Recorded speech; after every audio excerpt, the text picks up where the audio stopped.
남미 콜롬비아와 중미 파나마 국경 지역에 미국으로 가는 것을 꿈꾸는 이민자들이 최근에 들어서 역대 최대 규모로 몰려들고 있는 것으로 나타났습니다. 한국의 이 카카오 창업자 김범수 의장이 이재용 삼성전자 부회장을 제치고 한국 최고 부자에 올랐습니다. 이 블룸버그 통신은 재벌이 지배하는 한국에서 일어난 기념비적 사건으로 평가하고 있습니다. 최근 각종 자연재해와 전염병 등으로 지구촌 전체 위기의식이 고조되고 있는 가운데 인류가 마지막까지 살아남을 수 있는 최고의 피난처로 뉴질랜드가 꼽혔습니다. 자, 주영석 국장. 안녕하십니까.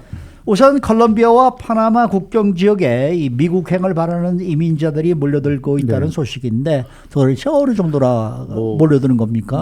한 수만여 명은 되는 것 같아요. 그 인구수 감안하면 굉장한 숫자인데요. 파나마 정부가 그 콜롬비아와 국경 지역 남부 다리에, 그러니까 파나마 입장에서는 남부고요. 콜롬비아가 더 밑에 있으니까 콜롬비아 입장에서 북쪽이죠. 그래서 파나마와 콜롬비아 사이에 있는 나리엔 정글. 이 나리엔 정글을 통과한 이민자들의 구체적인 수치를 발표했는데 4만 2천 명을 넘었다고 그럽니다. 그러니까 이게 뭐 정부가 발표한 수치가 이 정도니까 뭐 실제로는 한 5만 명 이상 되지 않겠는가 이런 느낌이 있는데요. 콜롬비아 북부, 파나마 남부로 있는 나리엔 정글을 통해서 파나마에 입국하려는 그런 그 남미 사람들, 콜롬비아 사람들이 좀 굉장히 많다. 4만 2천 명이 넘는다는 소식이고, 이 사람들의 최종 목적이 파나마는 아니죠. 파나마 남미에서 목표는 미국과 캐나다입니다. 북미인데 거기까지 가기 위해서는 이제 반드시 거쳐야 되는 그 구간이 바로 이 나리엔 정글이고요. 이 정글을 지나서 파나마에 입성하면 이제 남미에서 중미로 가는 거고요. 이 중미에서 이제 북미로 간다. 이렇게 보시면 될 것 같습니다. 로이터 통신은 이 나리엔 정글을 통한 파나마 입국 이민자들 소식을 전하면서 어마어마한 수치다. 이렇게 강조했습니다. 지난 2016년 기록한 2만 5천여 명이 역대 최고 기록이었는데 이번에 5년 만에 4만 2천 명을 넘어서서 1만 7천여 명, 거의 더블로 2배로 지금 늘어난 상황이고요. 후안 피노 파나마 치안장관은 앞으로 이 같은 숫자가 더 늘어날 것이다. 이렇게 전망을 했다고 합니다. 그래서 이 콜롬비아 북쪽 이 나리엔 정글을 통해서 파나마를 들어가는 사람들은 일단 파나마까지 들어가게 되면 거기서 이제 뭐 멕시코를 거쳐서 미국 또 이제 캐나다까지 가는 그런 사람들입니다. 근데 이 나리엔 정글이라는 이름이 좀 낯이 있는 듯한 느낌이 들어요. 그렇죠. 이게 예전에도 유명하지 않았습니까? 예, 맞습니다. 파나마와 이제 콜롬비아 사이에 있는 정글인데요. 그 워낙에 미국행 미입국하는 사람들이 반드시 거쳐야 되는 관문 같은 곳이기 때문에 분명히 뭐 자세히는 몰라도 얼핏 들은 기억이 있다. 이런 느낌은 있을 것 같아요. 그래서 예전부터 미국행 미입국의 주요 통로였습니다. 카리브해 아이티, 쿠바 등에서 오는 사람들을 비롯해서 남미 출신 이민자들이 주로 이용해서 이곳을 이제 통과해서 파나마까지 들어가면 거기서 이제 멕시코를 거쳐서 미국까지 가는 이제 그런 관문이라고 볼 수 있고요. 여기는 이제 중남미 사람뿐만 아니라 멀리 아프리카나 아시아에서 온 이민자들도 이 나리엔 정글을 통과해서 미국으로 북상을 하는 그런 이제 경로라고 합니다. 왜냐하면 바로 미국에 가면 뭐 입국 수속을 해야 되는데 그렇게 할 수가 없으니까 그 미국 어디 가까이 있는 밑에 어딘가로 이제 가서 남아메리카 쪽에 가서 거기서 이제 북상을 하는 건데 그 대부분 이제 나리엔 정글을 통해서 북상을 한다고 합니다. 근데 이게 지난해 같은 경우는 코로나19로 이제 국경에 막히면서 나리엔 정글을 통과하는 이민자들도 한때 급감했는데 올해 들어서 다시 또 올라가서 이제 지난 5월 콜롬비아가 국경을 다시 열었어요. 그때부터 다시 이제 오르더니 급기야는 5만 명. 그러니까 작년에 못 온 사람들까지 다 몰리면서 엄청나게 지금 많아진 것 같습니다. 근데 이 나리엔 정글은 굉장히 험난한 코스 아니에요? 맞습니다. 정글이 아주 굉장히 좀 심하고 그래서 굉장히 위험하다고 제가 얘기를 들은 거거든요. 굉장히 위험합니다. 이게 아주 심각한 곳이에요. 그래서 정말 그 괜한 말이 아니라 목숨 걸고 미국으로 오는 사람들이 거쳐가는 곳이다. 이렇게 생각을 해야 될 것 같고요. 이 나리엔 정글까지 통과해서 오는 사람들은 우리가 정말 인정을 해야 됩니다. 정말 이 사람들은 목숨 걸고 오는 사람들이구나. 그러니까 그런 사람들이 쉽게 안 멈추는 거죠. 불법이건 말건 일단 미국까지 들어가는 겁니다. 그래서 미국에서 못 견딜 것 같으면 이제 캐나다까지 가는 거고요. 그런 사람들인데 얼마나 이게 힘드냐 하면 이 아메리칸 대륙을 종단하는 남북으로 종단하는 루트가 팬 아메리칸 고속도로인데요. 네. 그러니까 뭐 가장 뭐 남쪽에 있는 뭐 브라질이나 이런 데서 차를 타고 운전해서 미국까지 올 수가 있잖아요. 네, 네. 왜냐하면 아메리카 대륙은 연결돼 있으니까. 그렇죠. 근데 그렇지만 이 팬 아메리칸 고속도로가 유일하게 끊기는 구간이 바로 이 다리엔 정글이라고 합니다. 그래서 이 다리엔 갭이라고 불리는데 이 다리엔 정글은 자동차로 통과할 수 있는 육로가 없다고 합니다. 그러니까 자동차로 타고 가다가 내려야 돼요. 걸어야 되네.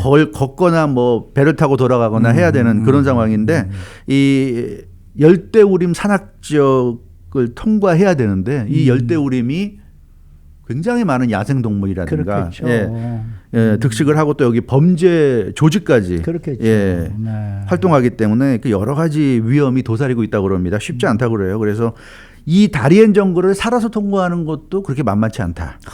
만약에 다리엔 정글을 살아서 통과한다면 그 파나마에 들어가니까 일단 큰 관문을 넘은 셈이고요. 그렇지만 또 파나마가 끝이 아니잖아요. 파나마에서 그 위로 뭐 계속 올라가고 멕시코 가야 되고 멕시코까지 하는데 몇 개 나라를 더 거쳐야 되고 그래서 참 쉽지 않은 그런 그 과정의 또 하나의 시작이다 이렇게 볼 수 있겠습니다.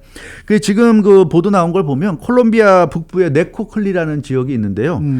거기가 이제 북쪽 국경 마을로 그러니까 나리엔 정글로 가는 그 시작이라고 볼 수 있는데 거기서 이제 배 타는 사람이 한 10,000명 정도 이민자들이 몰린다고 그럽니다.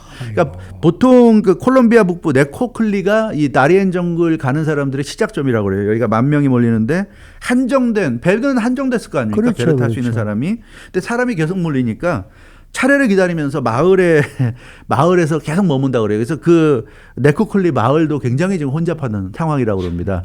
근데 뭐 배가 커봐야 얼마나 크겠습니까? 그런데 10,000명 이상 몰리니까 이게 뭐 기다리는 사람이 정말 오래 기다린다고 그래요. 한도 끝도 없이 기다리고. 그래서 굉장히 혼잡하고 특히 최근 들어서는 이 네코클리 마을에 대부분 IT 출신 사람들이 지금 몰리고 있다고 그래요. 아시다시피 IT 대통령이 최근에 총격 살해당하지 않았습니까? 아주 비참하게 뭐 10몇 발의 총을 맞고 살해됐는데 그리고 나서 전국이 뭐 그렇지 않아도 IT는 세계 최하의 빈국인데 여기에 이제 전국까지 혼란해지니까 수많은 IT 사람들이 몰려서 지금 이 콜롬비아 북부 네코클리는 아주 뭐 발디딜 틈 없이 아주 혼잡한 양상이라고 합니다. 네. 자, 다음 소식입니다. 이 블룸버그 통신이 한국의 최고 부자 순위가 바뀐 것에 대해서 매우 비중 있게 보도를 했습니다. 예, 그렇습니다. 어제 나온 소식이어서 아마 많은 분들이 알고 계실 텐데요. 카카오 창업자 김범수 의장이 한국 부자 랭킹 1위에 올랐다는 소식입니다. 이걸 블룸버그 통신도 어제 아주 비중 있게 보도했어요. 삼성가의 3세죠. 이병철 회장, 이건희 회장에 이어서 이재용 삼성전자 부회장이 이제 삼성을 이끌면서 이제 한국의 부자 랭킹 1위를 유지해 왔는데 이 이재용 부회장을 제치고 한국에서 재산 보유 순위 1위에 올랐다. 이렇게 블룸버그 통신이 전했습니다. 이 블룸버그에 따르면 카카오 주가가 한국 주식시장에서 올해 들어서만 지금 91% 거의 2배 가까이 지금 상승했어요. 그러니까 뭐 카카오는 정말 대단합니다. 그래서 김범수 의장의 현재 자산이 134억 달러, 한국 돈으로 15조 3,631억 원입니다.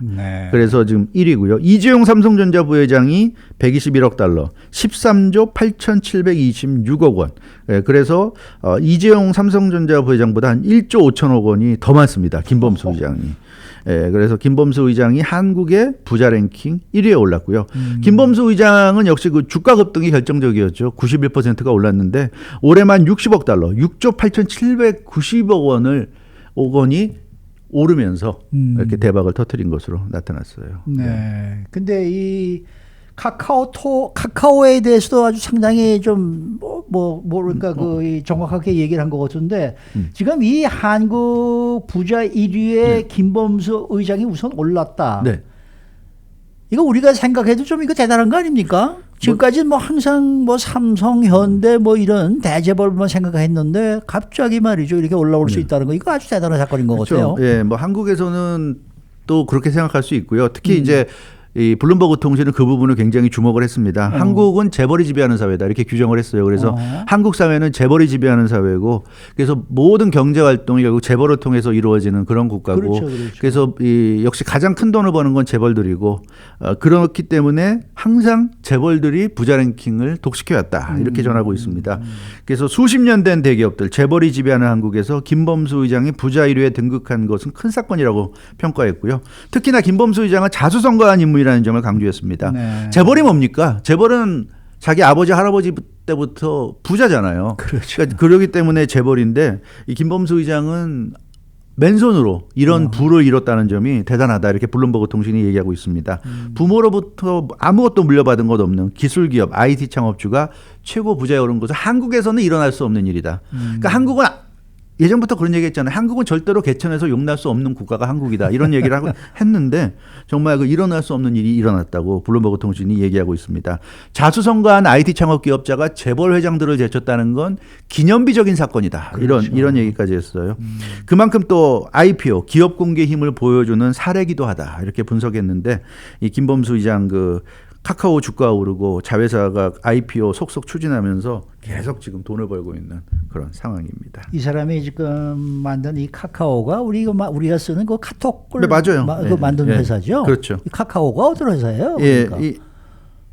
카카오는 그러니까 2006년에 네. 아이위랩이 설립되면서 그게 이제 카카오의 전신입니다. 전신이에요? 아이위랩이 2006년. 네, 아이위랩. 그리고 4년이 지난 2010년에 카카오톡 서비스가 출범합니다. 그러니까 카카오톡이 오래된 것 같지만 2010년에 나왔어요. 그러니까 지금 한 11년 됐는데 이 카카오톡이 나오면서 이제 대박을 치면서 지금의 이제 위치까지 오르는 계기가 됐고요. 현재 전 세계에서 카카오톡 이용자가 5,300만여 명에 지금 달하고 있다고 그럽니다. 근데 이 중에 88%가 한국 내 이용자들이고 나머지가 이제 우리 같이 지금 미국에 있거나 해외에서 이용하는 우리 다 쓰니까. 네, 사람들인데 카카오는 이제 사실 단순한 카카오톡 그러니까 모바일 메신저를 넘어선 상태죠. 결제, 금융, 게임, 차량 호출 전방위로 사업이 확대되고 있는 그런 상황입니다. 그래서 이제 카카오가 정말 커지고 있는데 그런 와중에 이렇게 또 1위까지 오르는 경사를 저는 맨 처음에 이 카톡을 설치하고 이걸로 무슨 돈을 벌 수가 있을까 그런 생각을 했는데 그게 아니었네요. 모든 사람이 이용한다는 그 가치는 무궁무진한 거예요. 그걸 바탕으로 해서 얼마든지 사업할 수 있습니다. 이 김범수 의장의 과거와 현재에 대해서도 블룸버그가 지금 소개를 했어요. 그렇습니다. 김범수 의장은 한때는 7명 가족과 한 방을 쓰는 정말 어렵게 살아온 인물이라고 합니다. 그러니까 단순히 부자가 아니었던 것이 아니라 굉장히 어려웠다는 거예요. 흑수저였네. 네, 흑수저였죠. 김범수 의장은 그래서 가족 가운데 처음으로 대학을 다닌 사람이고요. 네. 가족 중에 대학 다닌 사람이 없다고 그럽니다. 그리고 본인은 이제 서울대를 갔죠. 서울대 졸업을 했고 그리고 승승장구하다가 카카오톡 만들면서 승승장구하다가 이제 지금은 이제 부자 랭킹 1위까지 올랐는데 또 김범수 의장이 최근에 우리 기억에 남은 건 지난 2월에 재산을 기부하겠다. 재산의 절반 이상을 사회 문제 해결을 위해 기부하겠다고 공식 발표해서 그 당시 보도해 드렸던 기억이 나는데요. 김범수 의장의 이 기부 소식이 굉장히 또 화제가 됐었습니다. 그 3월에 그리고 2월에 발표하고 3월에 실제로 서약을 했는데 세계 최고 부자들 기부 클럽으로 알려진 The Giving Pledge를 통해서 공식 서약을 진행했어요. The Giving Pledge는 너무나 유명하죠. 미국의 기부 단체고 빌 게이츠, 멜린다 게이츠 부부와 워런 버핏이 2010년에 설립한 그 기부 클럽입니다. 생전이나 사후에 재산의 최소한 절반이나 그 이상 기부하는 캠페인을 전개하는 단체인데 지금은 물론 빌 게이츠, 멜린다 게이츠가 뭐 이혼했지만 어찌됐건 이 또 기빙 플리지에 김범수 의장도 자신의 재산을 기부한다는 서약을 했습니다. 그러니까 김범수 의장 얘기를 들어보면 그래요. 그 자기가 워낙 가난하게 자라서 자라는 내내 자기는 돈 벌겠다는 거 외에 딴 생각은 하지 않았다. 그래서 30대까지는 부자 되는 것이 인생의 유일한 목표였다. 이렇게 얘기하고 있습니다. 근데 목표를 막상 이루고 나니까 방향이 없다는 생각이 들었다. 자기가 이제 한국 최고의 부자가 됐으니까 사실 뭐 여기서 자기가 더 뭐 할 건가? 계속 돈만 모을 건가? 좀 허탈감도 있을 거고요. 그래서 본인이 이제 생각을 한 끝에 기부를 해야 되겠다. 그러니까 참 김범수 의장 어찌됐건 대단한 것 같고요. 앞으로의 행보 계속 좀 지켜봐야 될 필요가 있을 것 같습니다. 네. 자, 오늘 마지막 소식입니다. 네. 요즘 전 세계적으로 각종 재난과 재해 등이 아주 많은데 지금 어디서 과연 살아야 할 것이냐. 가장 생존에 유리한 곳이 어디냐 네. 이런 이제 것이 이 관심의 대상이 되고 있는데 뉴질랜드가 가장 좋은 곳이다 이렇게 네. 결론이 났다면서요? 네, 그렇습니다. 영국의 앵글리아 러스킨 대학 글로벌 지속 가능성 연구소가 연구를 했어요. 지구에 요즘 워낙 뭐 기후 변화, 지구 온난화, 뭐 코로나19 이런 것 때문에 몸살을 앓고 있으니까 정말 이러다가 인류가 생각보다 빨리 정말 뭐 어려워지는 시기가 가까이 예전에는 뭐 한참 후에 나올 줄 알았는데 요즘 세상 돌아가는 거 보면 이러다가 갑자기 인류가 망하는 시대가 올 수도 있을 것 같다. 그러면 어디에 가서 그나마 좀 피신을 해야 되느냐. 뉴질랜드가 꼽혔습니다. 지구에서 가장 마지막까지 인류가 생존할 수 있는 곳은 뉴질랜드입니다.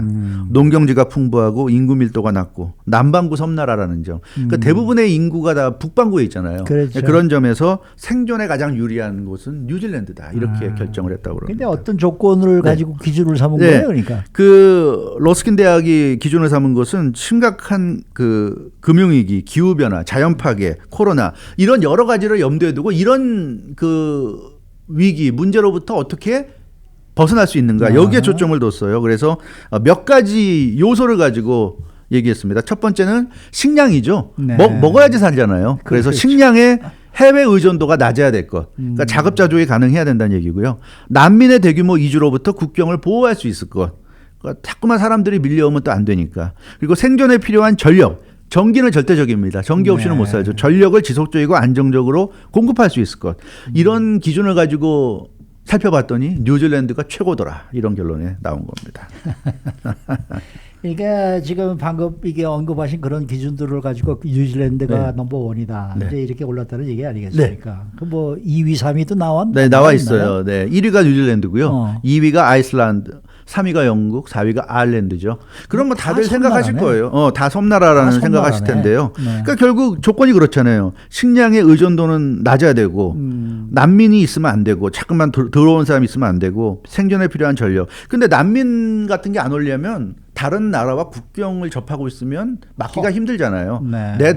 내 상황이 아무리 좋아도 다른 힘든 사람들이 몰려올 수 있기 때문에 섬나라는 일단 비행기를 타건 배를 타건 뭔가 타야지만 올 수 있지 걸어서는 못 오니까 그런 점에서 역시 섬나라들이 가장 유리하다는 얘기고요. 뉴질랜드는 지열, 수력 발전 등 발전원이 갖춰져 있고 온대 기후 지역, 사람이 살기에 가장 좋은 날씨입니다. 너무 덥지도 않고 너무 춥지도 않고 네. 온대 기후 지역이고 자체 식량 조달이 가능하죠. 거기는 그 농지 같은 게 풍부하게 있기 때문에 그래서 비상 상황에서 고립되더라도 생존할 수 있는 여러 가지 필요 조건들을 두루 갖추고 있다. 네. 이렇게 얘기하고 있습니다. 실제로 코로나19 팬데믹 시대 지금도 가장 청정 국가로 지금 꼽히고 있죠. 그렇죠. 예, 가장 코로나19에 가장 잘 대응하는 대표적인 국가는 뉴질랜드입니다. 그래서 미국의 실리콘밸리 부호들 여러 명이 이미 세계 종말의 날을 대비해서 뉴질랜드의 부동산을 사들였다고 그래요.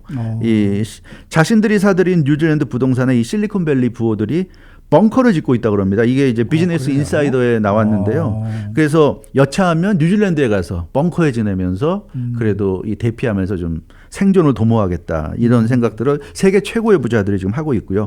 영국 같은 경우는 인구 밀도가 워낙 높기 때문에 뉴질랜드보다는 좀 떨어지지만 그러나 첨단 제조 기술이 대단하고요. 또 섬나라라는 지리적 조건 때문에 이 순위에 올랐습니다. 그래서 이 같은 이제 순위를 발표했는데 뭐 이런 순위가 현실화되지 않기를 좀 바랄 뿐인데요. 근데 이번 발표하면서 그런 얘기를 했어요. 유리한 지역적 기후적 조건을 갖추지 못한 국가들이라 하더라도 네. 너무 절망하지 말고 산업과 기술을 발전시켜서 위기에 대비하라 이런 얘기를 했다고 그러는데요. 아무튼 참 위기의 시대인 것 같습니다. 수고 많으셨습니다. 주영석 국장이었습니다.